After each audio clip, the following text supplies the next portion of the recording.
we're ultimately going to talk about a specific project going through a process, but this is in totality looking at an entire county's worth of economic data and policy. And ultimately, what do you do as a citizen in your community from an accountability standpoint in governance and policies that are set in place?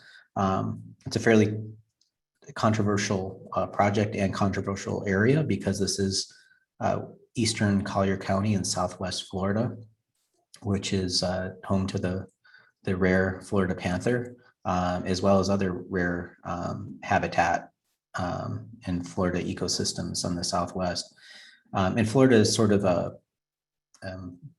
front line of a lot of environmental policy and land use conflict. So I've practiced in Florida in the past, in a past life, and I was educated in Florida. So I'm well aware of the kind of conflicts that are there. But with that, we'll just go ahead and get started.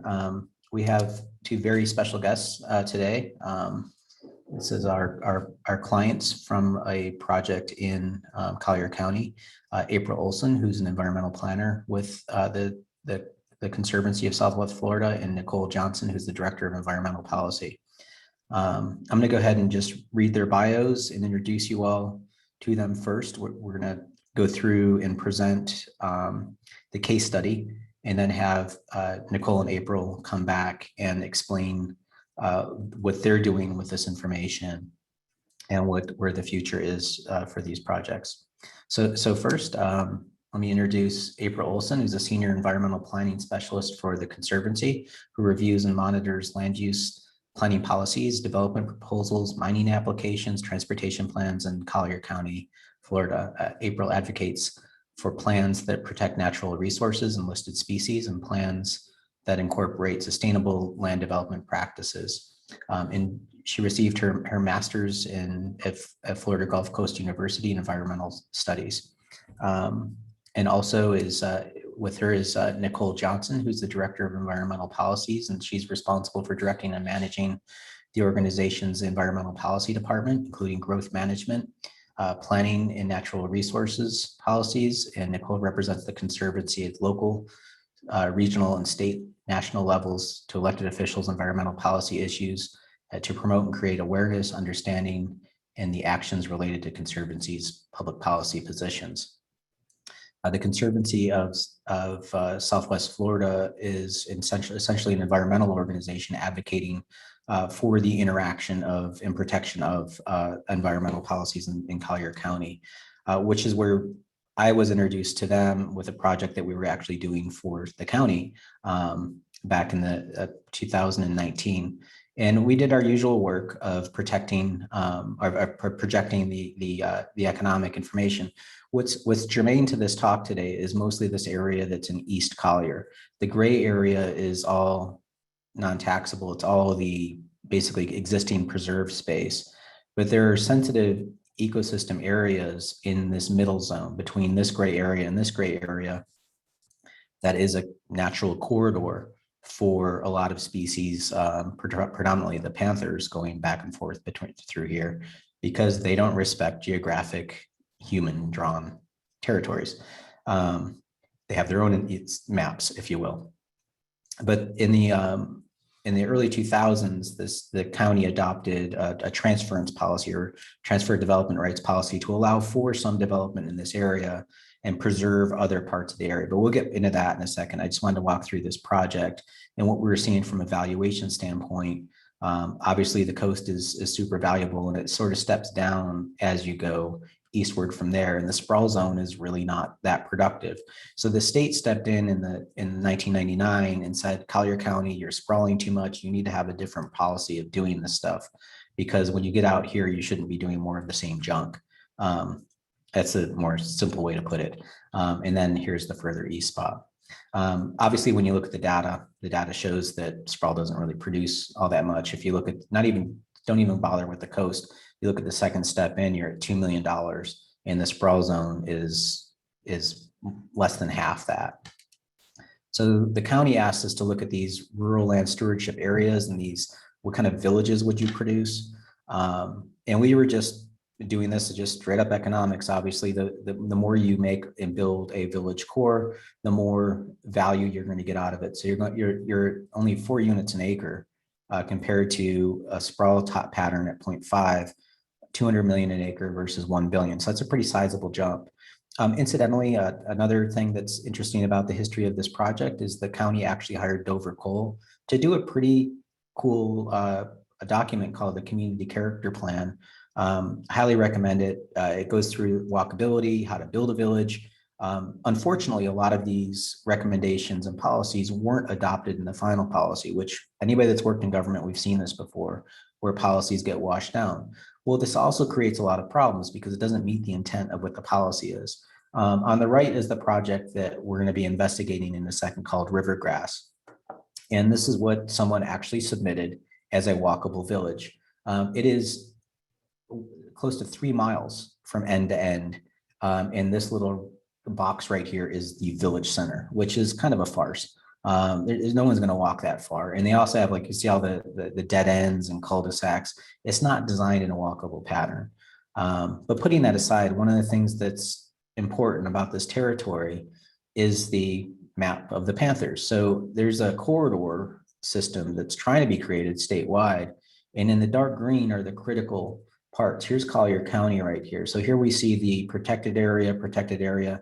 This green zone is critically important. How you move forward and plan for that in the future. And you could have development and corridors in there, but it has to be designed in a way that you're aware of the map of where the Panthers are going. And the reason why it's important, and this is the map that really broke my heart. These are all the Panther pings. Actually, let's show you where the Rivergrass project is. It's like right here. You can see all the Panther pings of where they are, and they're actually on the site. Where those red circles are, those are Panther deaths. This is where they're being hit by cars, they're being run over. So the more people that you put out there, the more you're going to have these conflicts. This is something you could plan for. There is data that shows where the conflict points are. So to the Rivergrass project, I got to give a little shout out to Bob Mulhare, the creator of this plan. I don't understand how he could testify that this is a walkable village, but he did. And frankly, he should be held accountable for that. So there you go, Bob. Thanks for this plan. Here's the village center. Here is where all the residents will live. Some of these blocks are ridiculous. This is like a 900-foot long block right here. It's just insane that you would lay this out and you could call this walkable.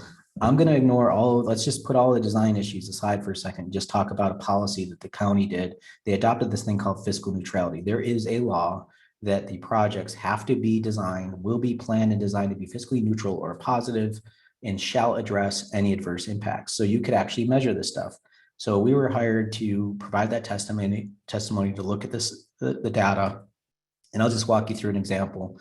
Here's what was presented by the developer's economist, DPFG. This is their table, and this is for the water and wastewater. So let's just take potable water over here. This is the demand, 0.92 millions of gallons per day, max flow of 1.19. The county actually has data on what it costs. So for a 5 million gallon facility, it's going to cost about $48 million. So you divide that by 5 million because that's the capacity. That's about 10 million per million gallon. So 10 million times 0.92 is 8.91. 10 million times 1.19 gets you 11.52. So these are the two costs over here of the project. This is what the developer's paying in impact fees. So the impact fees are deficient in what the true cost is. That's a subsidy. They've adjusted the numbers. It's still just as bad. So it's still a deficiency. When you look at the wastewater, same deal. It's actually a bigger deficiency, a shortfall of 12 million or 21 million. And the county has since changed its numbers, and it's still just as bad.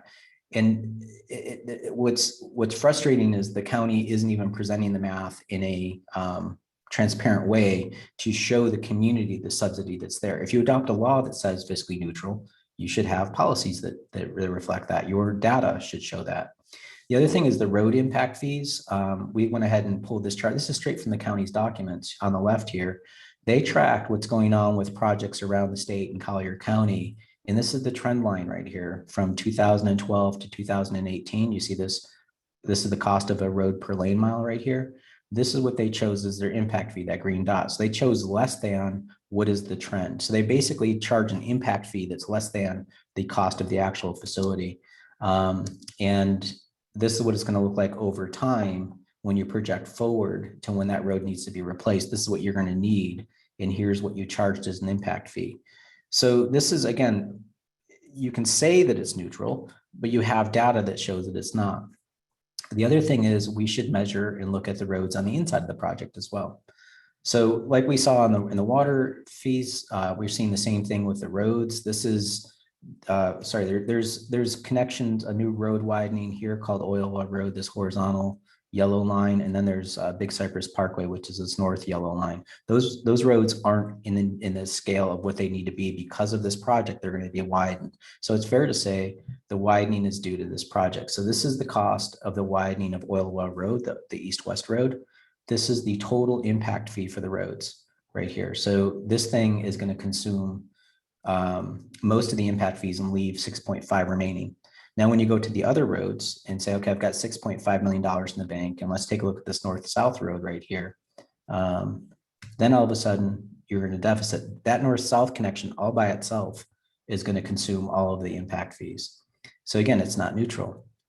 And then there are other connections. There's all of these other little east-west connections that are required to be made to make this connect into other neighborhoods. And currently, those east-west connections look like this. They're just basically dirt roads.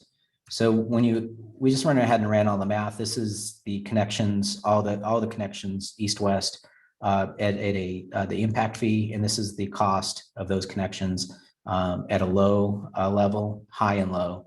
At a higher level, if the costs come in at a higher level, because we don't know what the future costs of these things are, this is the deficit that you could have, or this. Then there's Oil Well Road widening. This is the total impact fee, again, for all connections. Notice I'm using the same number over and over because that's all they're putting in.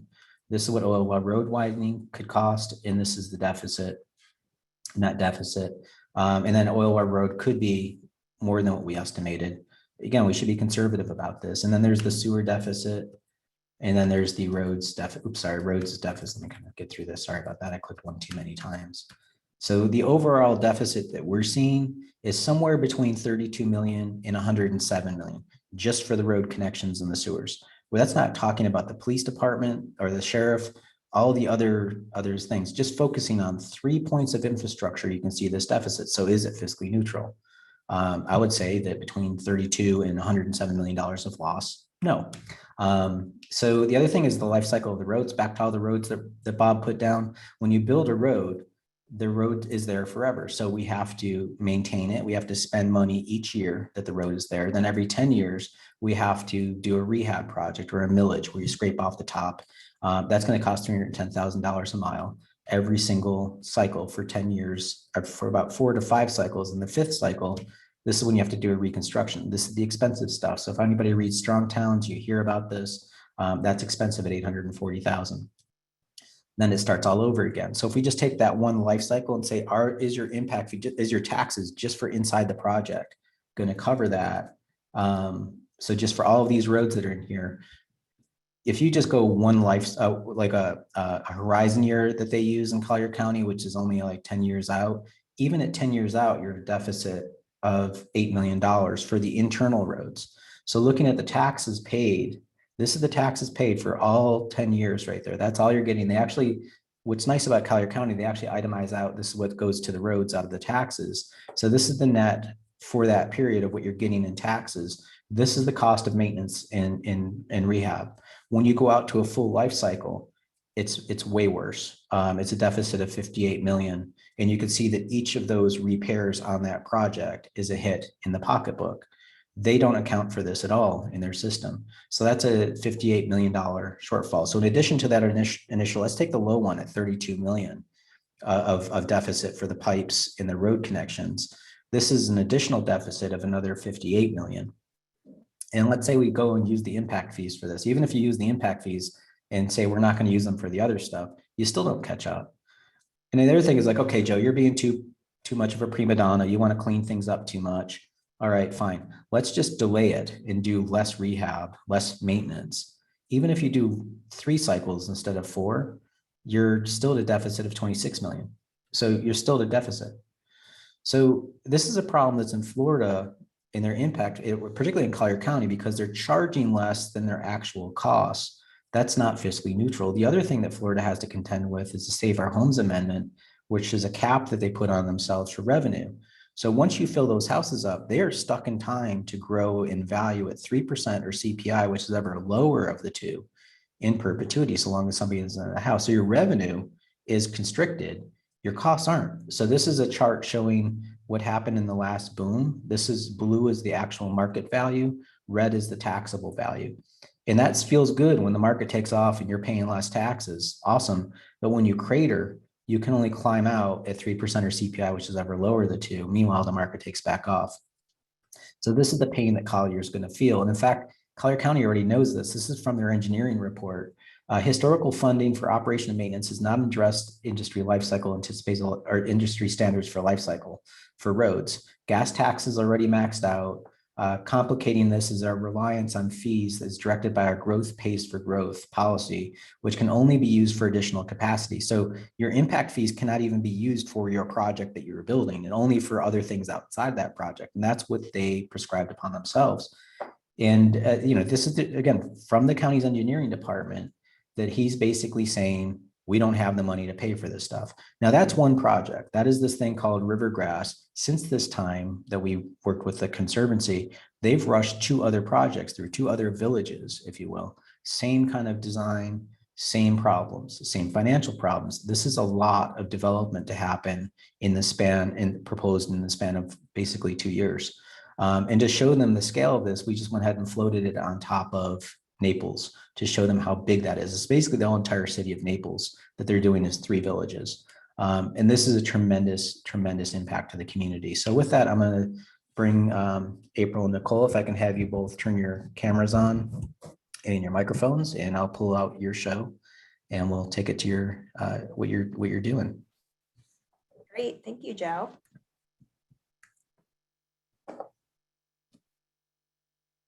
Sorry about this. There we go. And if y'all want to just tell me to hit next, I'll be your control. Okay, great. Thank you. Well, good afternoon, everyone. I'm Nicole Johnson, our Director of Environmental Policy. And I want to, first of all, give you a little bit of background about the Conservancy. We are an environmental nonprofit organization based in Naples.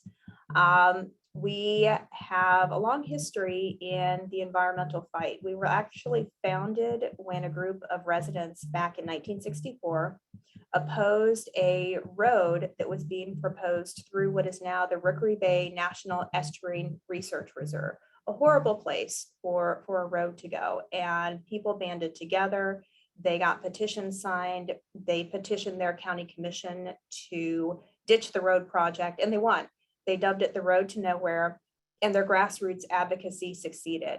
Since then, the Conservancy has grown. We now have a 22-acre campus in the heart of Naples, and we work in 4 programmatic areas: environmental education, scientific research, wildlife rehabilitation, and environmental policy. And April and I work in our policy department. Next slide, please.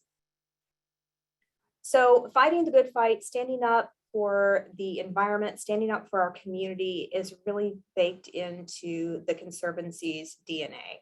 And when the Rivergrass project was first proposed, the Conservancy was there analyzing the proposed development, the impacts, providing input to the county staff, identifying a lot of very serious concerns, many of which Joe talked about and which April will expand upon. We lobbied, we advocated, we presented as much information as we could to the decision makers. And unfortunately, when Rivergrass was approved, the Conservancy made the decision back in last year in 2020 to legally challenge the approval of Rivergrass's development order. Soon after we filed the lawsuit, the landowner developer Collier Enterprises, they intervened on behalf of the county as a defendant. Our legal team has been really tremendous. The law firm of Arnold and Porter are representing us on Rivergrass, and through Arnold and Porter, we got looped into Urban 3 and Joe, and he's been one of our great experts.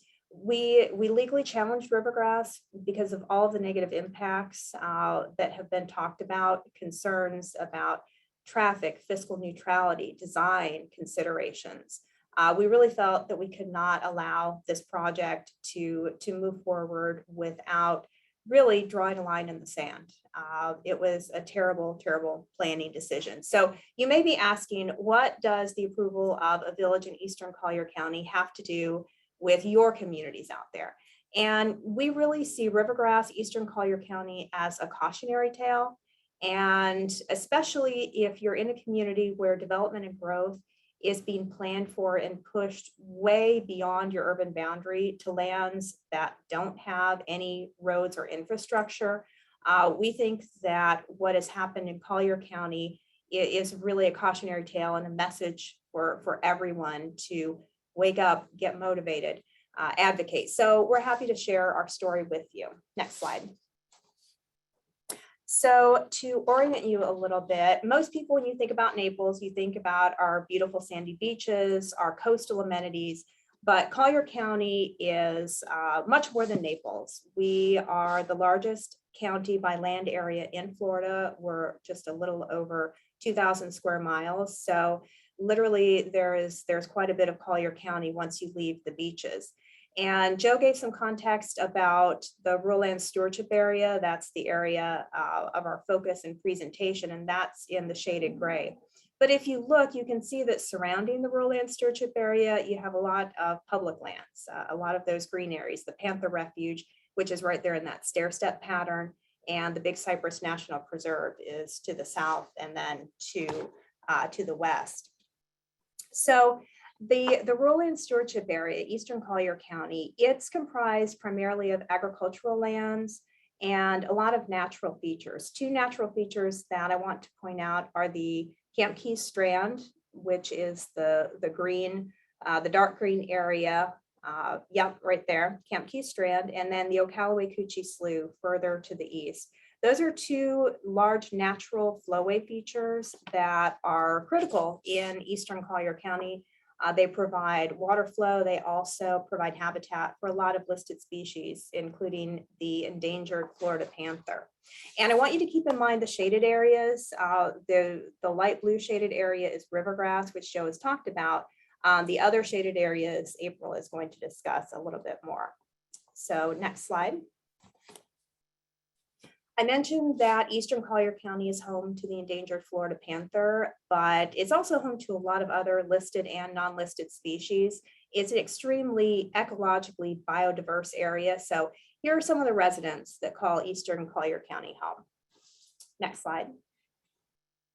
So how did we get from ag lands and natural lands to the Rivergrass Village lawsuit? And this is an interesting story that Joe touched upon a little bit. The majority of lands in Eastern Collier County in the rural land stewardship area are privately owned by a handful of large landowners, including both sides of the Collier family. In the early 2000s, these landowners offered to the county that their consultants, their private consultants, would put together an innovative plan for growth, development, preservation in Eastern Collier County. And that's what ended up as the rural land stewardship area. It's a complex program. It uses a complicated crediting system to allow development. We call it a transfer of development rights program on steroids.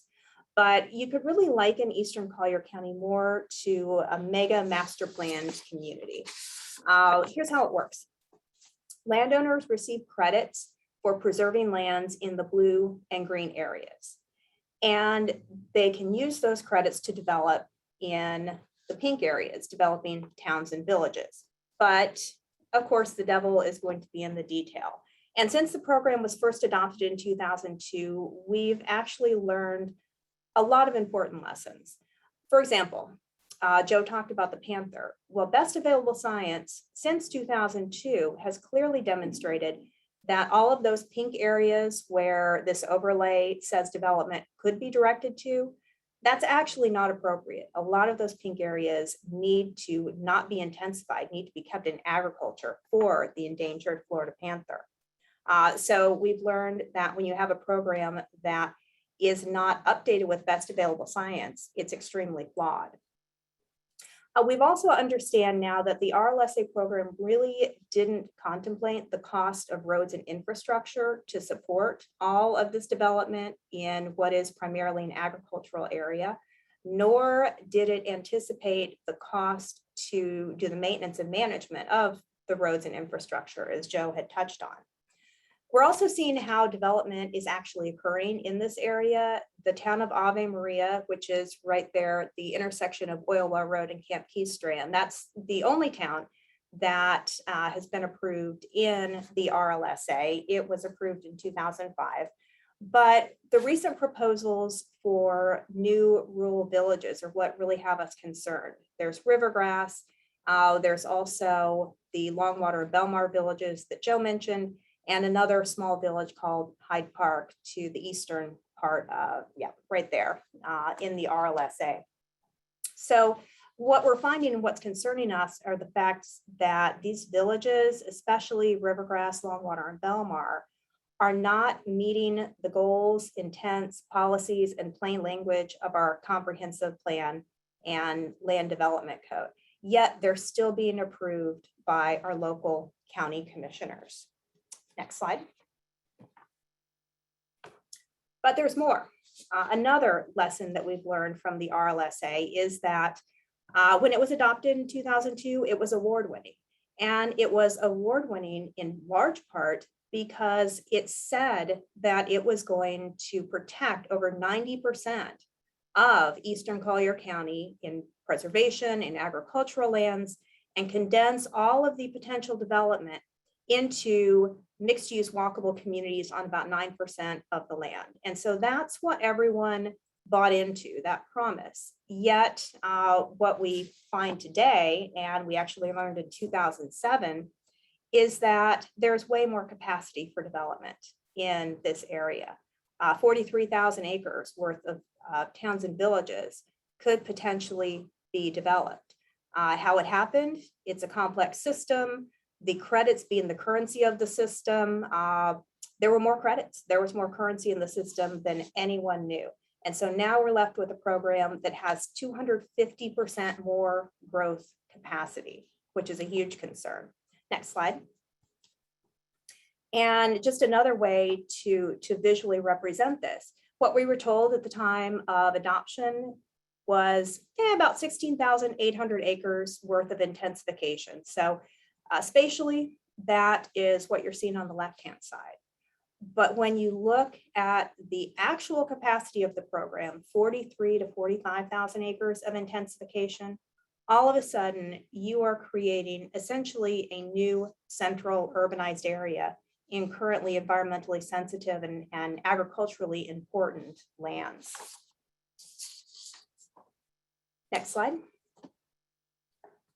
So the goal of the RLSA, the goal which has been in the past and still is today, supported by the Conservancy. This program was supposed to prevent conversion of agricultural lands to development, and yet those very lands are now being targeted for villages, towns, etc.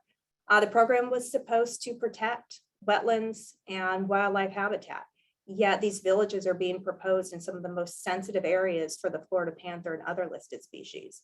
And finally, the program was intended to discourage urban sprawl, making innovative walkable communities. And you've just seen a taste of what Rivergrass is. We do not believe it's innovative, certainly isn't compact and walkable. So the Conservancy supports these goals, but we are very concerned because they're not being implemented appropriately. And our growth management plan, our land development code, are simply being ignored and overlooked as decisions are being made. And next slide, and I'm going to turn things over to April. Okay, thank you, Nicole. And Nicole had gone over the RLSA program, which is where Rivergrass is located, the planning area.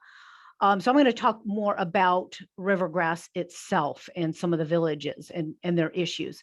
When we began to review plans for Rivergrass, we became very concerned because we found that the majority of the project would be located within primary panther habitat. And there's only between 120 and 230 panthers left in the wild. And they're already restricted to less than 5% of their historic range. So on the map on the right, you can see the pink areas. Those are the primary habitat areas, the areas that scientists assert are the bare minimum lands that are essential for the species survival. You can see Rivergrass is outlined in orange. And below that, after Rivergrass was approved, unfortunately, the same developer brought forth 2 more plans for Longwater, for 2 more villages. Longwater is in the blue, Belmar is south of that at the bottom in purple.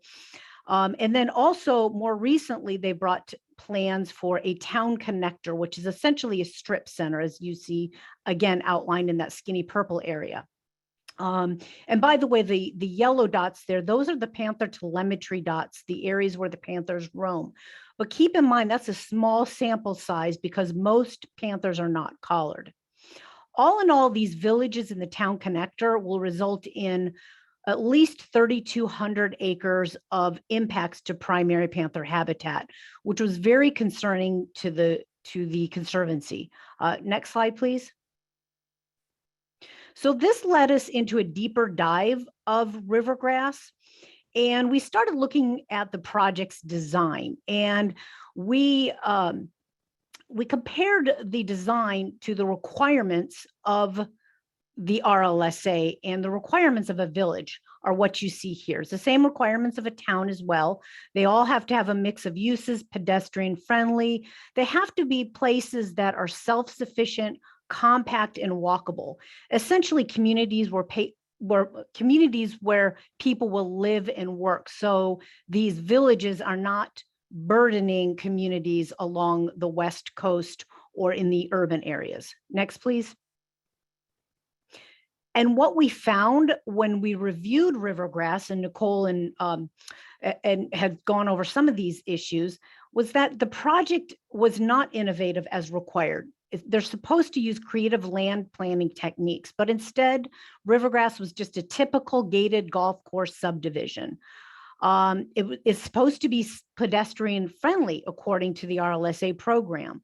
But as Joe mentioned, Oil Well Road, which you see in yellow, yep, that horizontal line there, that is currently a freight road. Traffic travels at 55 miles per hour, and it's soon to be a 6-lane road. So all of the residents who would live in the north side of the project will have to cross that very dangerous road to get to the village center, which you see, yeah, right there in orange.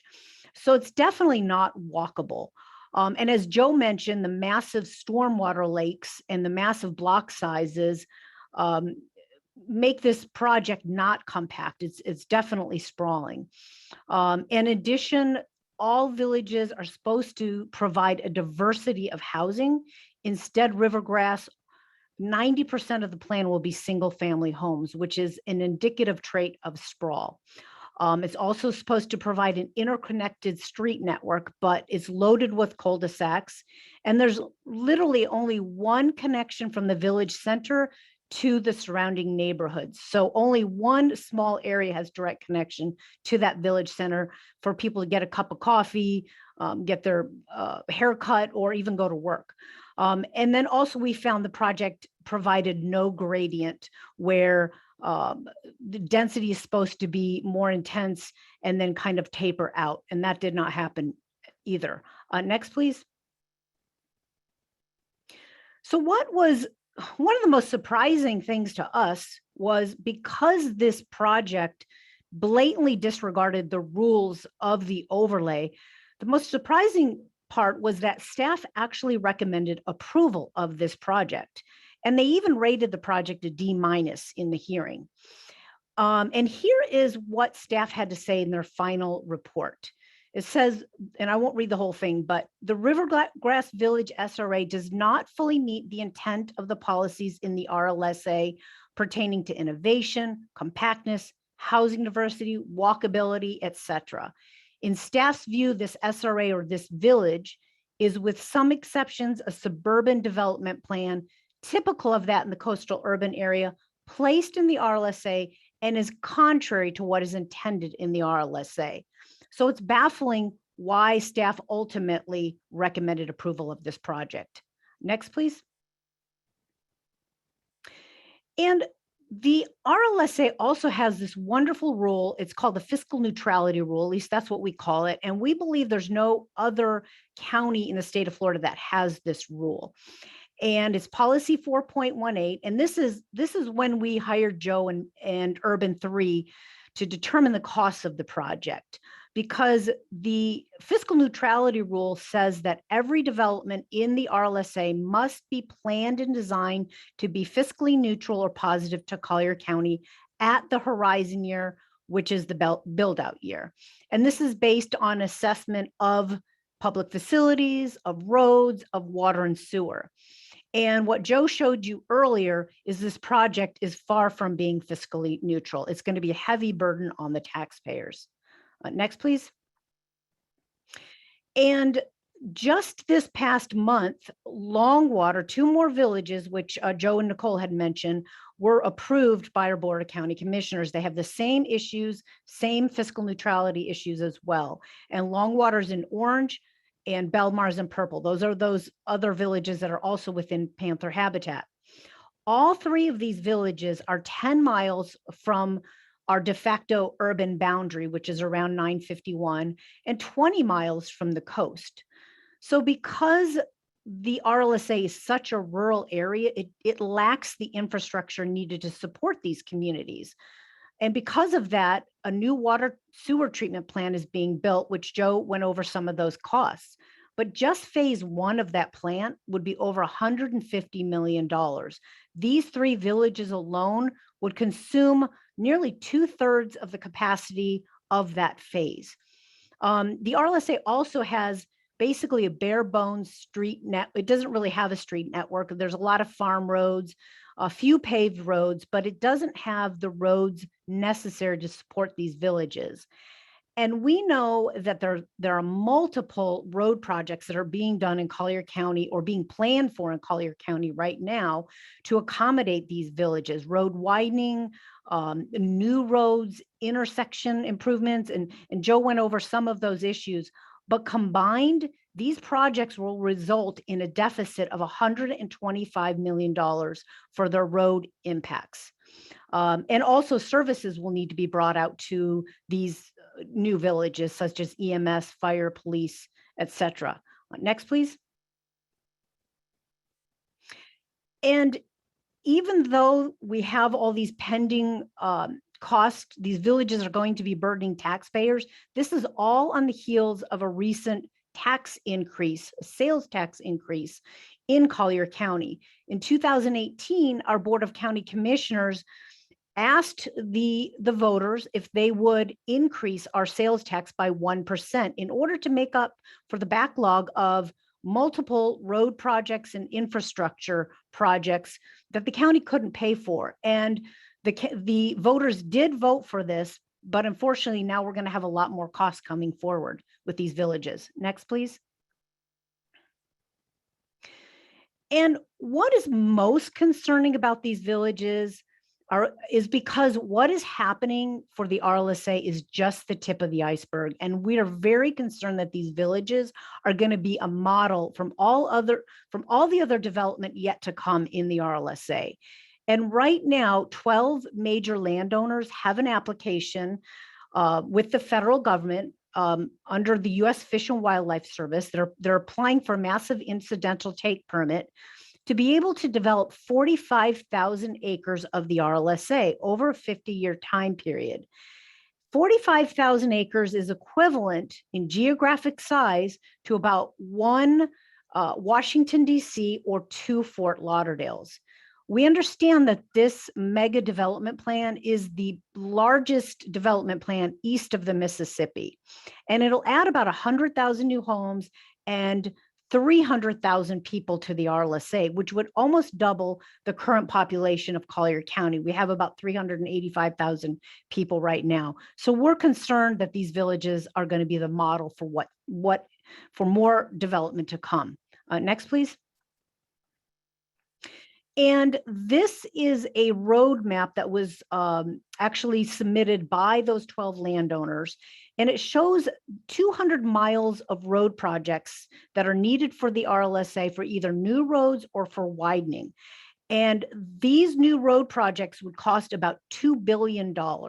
We're concerned that the taxpayers are going to have to pay for many of these roads. And also the landowners have already publicly stated that they don't feel responsible for paying the extremely costly Panther mitigation costs for these roads, because many of these roads are going to be crossing over primary Panther habitat. Next, please. So in conclusion, we see Eastern Collier County as a cautionary tale, and Nicole had mentioned this earlier.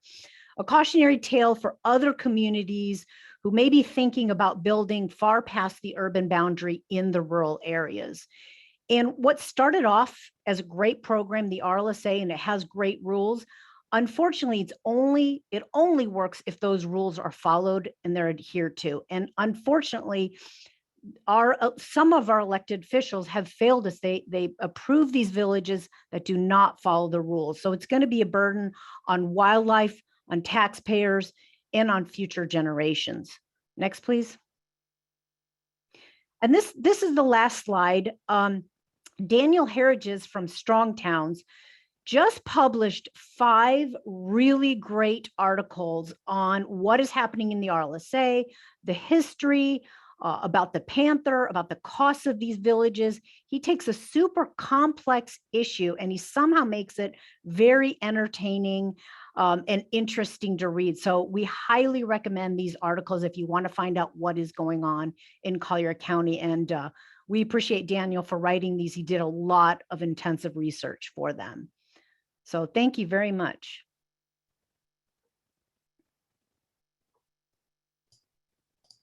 Let me get back in here. Well, thank you all for that. It's really heavy to hear this information presented, but critically important to share this with everybody that's currently watching this, or anybody that gets this video. The first thing I want everybody to let wash over you for a second, aside from the story of having policies going through this fight, if you will, to get stuff in place, only to be disappointed with it not being followed. That's a story that a lot of people have. We've all got our own stories of that. Anybody that's practiced in city planning, the politics of it all.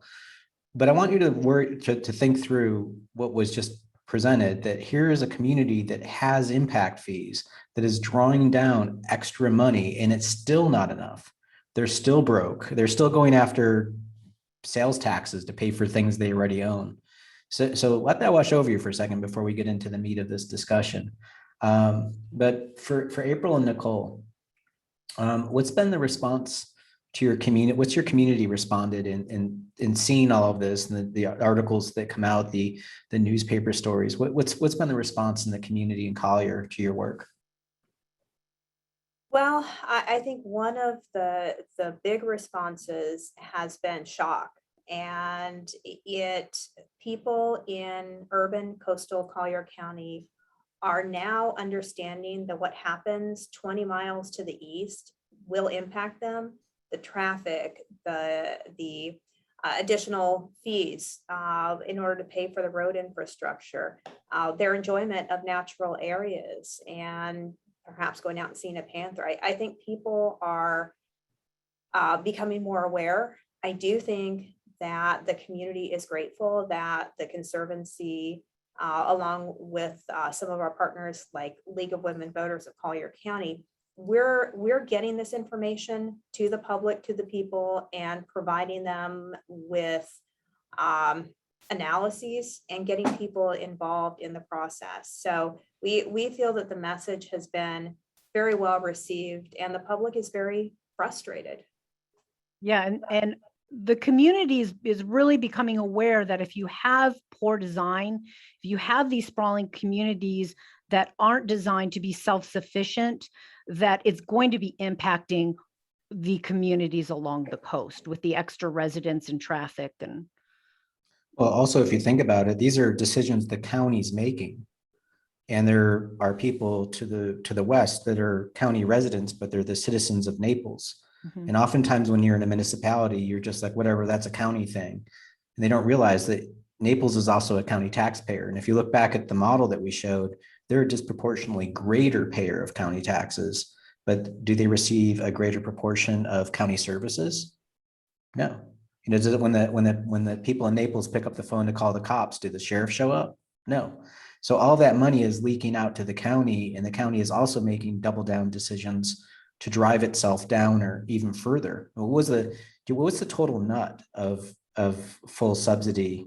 You've mentioned many numbers, 150 million, 200 million. Like, what's the gross number at the end of the day? Oh, we haven't added it, but like I said, for just the traffic impacts, we know it's 125 million from one expert. You have shown us many other numbers for the maintenance fees, and for, the water and sewer. It's enormous what the numbers will be. And it's only going to add up as more projects come in. Mhm. So you're already looking at close to $500 million of subsidies out there already, and there's going to be more. So how did the commissioners adopt the language, black and white, fiscally neutral, must be neutral or have a plan for being positive, yet when presented with this information, they just look over past that? What's been the, has there been a response or a reaction to why the commissioners are doing that? Nicole has the history of the RLSA, so I'll let you take that one. She's been around for a Sure. long time. It feels that with each of the villages that have come forward, we've really tried to educate decision makers as to here's the history of the program, here's the plain language of the program, here's what it means. Unfortunately, for these three villages, we really didn't have a lot of support from county staff. And the county staff analysis is still baffling, that the staff report indicated they were concerned about the villages, and yet their final recommendation was to approve. I think that decision makers get confused when staff isn't appropriately applying the rules. Certainly they're hearing from all sides, from the landowners, from the Conservancy. It's disappointing that these very clear numbers and clear concerns did not fit into the majority of commissioners' decision-making metrics. Actually, that's a great point, and leads to actually some of the questions and comments in the chat. I've practiced as a planner in Florida. I've been in a political situation before, and I was straight up honest with my mayor at the time, who could have fired me right on the spot. And I said, look, Mayor, you're paying me money to be a planner. You're not paying me to be a politician. The politics can happen in the political environment. I can't be a politician. I can only give you my best recommendation as a professional. And that's our ethical charge, is to do that. And I think as professionals, when we fail to follow our ethical charge and get political because we're afraid to lose our job, or we're afraid to make our politicians look bad, that's not our job. Our job is to be professional planners. And this causes tremendous problems in the community when you get a mixed message from your government, when your professionals are, let's face it, acquiescing on a political decision. And I don't think that's fair to the citizens and people that are paying your tax bill to not provide that service. You wouldn't go to your doctor and your doctor would be just like, whatever. I'm not going to tell you that you're smoking. It's like, that. That's not fair. So I don't know how to answer that. I think there's a term of art in the legal system called writ of mandamus, which is when you sue your government to get your government to follow its own darn rules. I was depressed when I heard that the first time as a planner. I'm like, really? Why would somebody have to sue the government? And it was like, this is exactly the situation. The rules are pretty clear. Anyway, I don't know if you have anything to add to that. That was my frustration as a professional watching this. It is black and white to me. If you have anything else to add. Well, I mean, we're obviously not privy to the conversations that staff has in their meetings. It was frustrating because that statement that I read you for Rivergrass, nearly identical statement was provided for Longwater and Belmar as well. And not in the final staff reports, but the original report, and really very few changes were made to any of those plans, certainly not to cure any of those issues.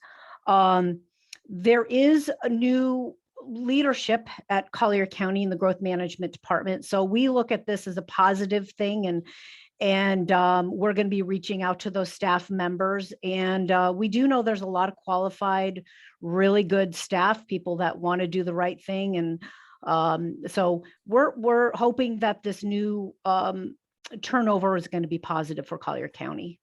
Okay. So how do you get the message out? Like beyond, what are some mechanisms that work for you all? What have you seen? You do a lot. So what are the things that you could recommend to people in the audience on how to get the message out? What are some pieces that have worked for you in the past?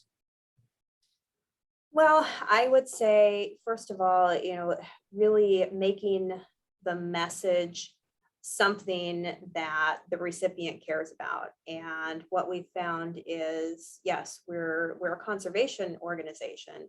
The Florida Panther is the #1 priority, but there are other things about these projects that are so egregious and that many people in the coastal community very much care about, like their taxes, like the traffic. And so, making sure that you get the right message to the right people so that they can get engaged and care and then spread the word.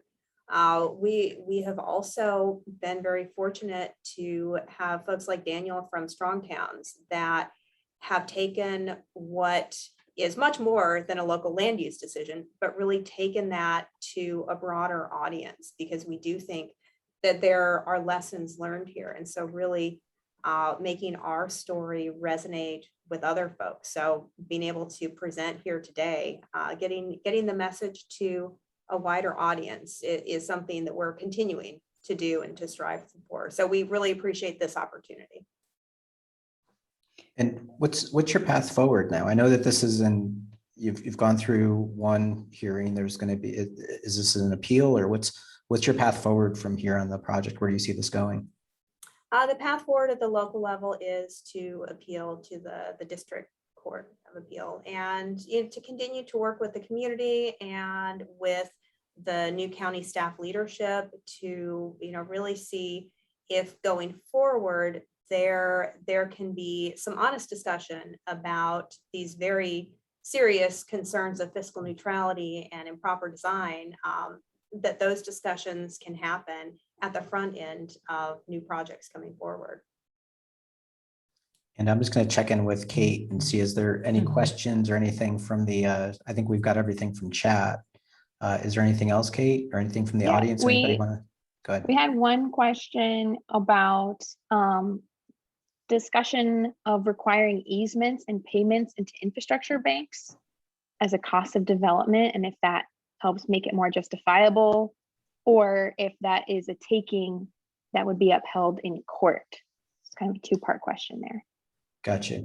Well, the way that transference to development rights, Florida is a very strong property rights state. So they have this act that's called the Burt-Harris Act that happened, I think, in the 90s, where if you change any zoning, you essentially have to pay the property owner for that downgrade in zoning. So Florida has actually pioneered what's called transference to development rights, where you transfer those rights that are already on the property to somewhere else. And this is that whole credit program that's somewhat, I'll be honest, it's incredibly opaque the way that the policies are written. And I think that's been part of the problem here, is that the language, whether intentional or not, is very difficult for people to understand simply. And so that's been a challenge for people that are actually deciding, if you don't know what you're deciding on because of the gibberish that it's written in. But this has been the slow unfolding of all of this. I think making another transference policy, the baby's already been thrown out with the bathwater on this one. They already have a transference policy. And in my perspective, professionally speaking, my opinion is that the opacity has made it even more difficult to see, and that the straight black and white math is showing that it's not meeting the intent of the policy, even by design. So I don't know if a different design would help in this case. I don't know if that helps April or Nicole, if there's anything else to add to that. No, I think you summarized that well, and we do continue to have challenges with state statutes that really do constrain and hamper local governments from when they're trying to do the right thing, sometimes not allowing them to. And there's a new law that was just signed recently that was an outcome of the 2021 session, and it deals with some sort of capping of impact fees. And so that is likely to further hamper local governments' ability to try to make some of the growth pay for itself. Well, on that depressing note,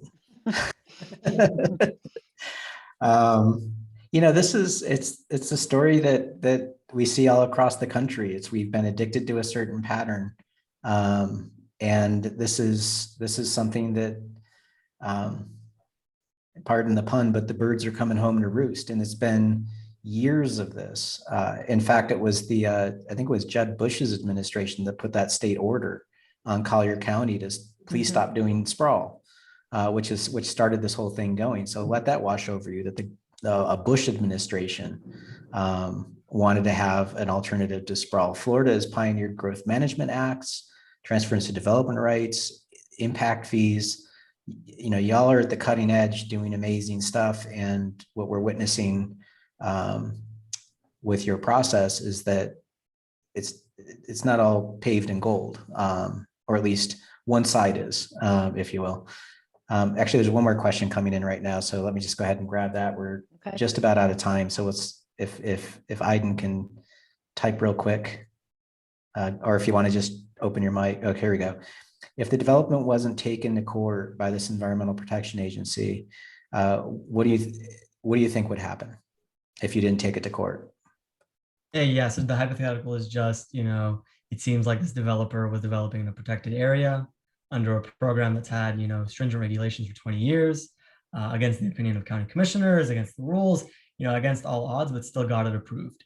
If your organization hadn't stepped in and taken this to court, would the bulldozers be coming in, right? I mean, would the roads be paved?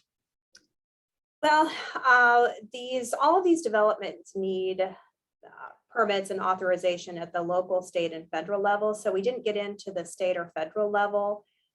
They don't have all of their permits, and we're certainly engaged on that state or federal level. But I guess I will, sort of toot our own horn here and say the Conservancy was really the organization that dug into the details of these villages and said, wait a minute, there's a problem.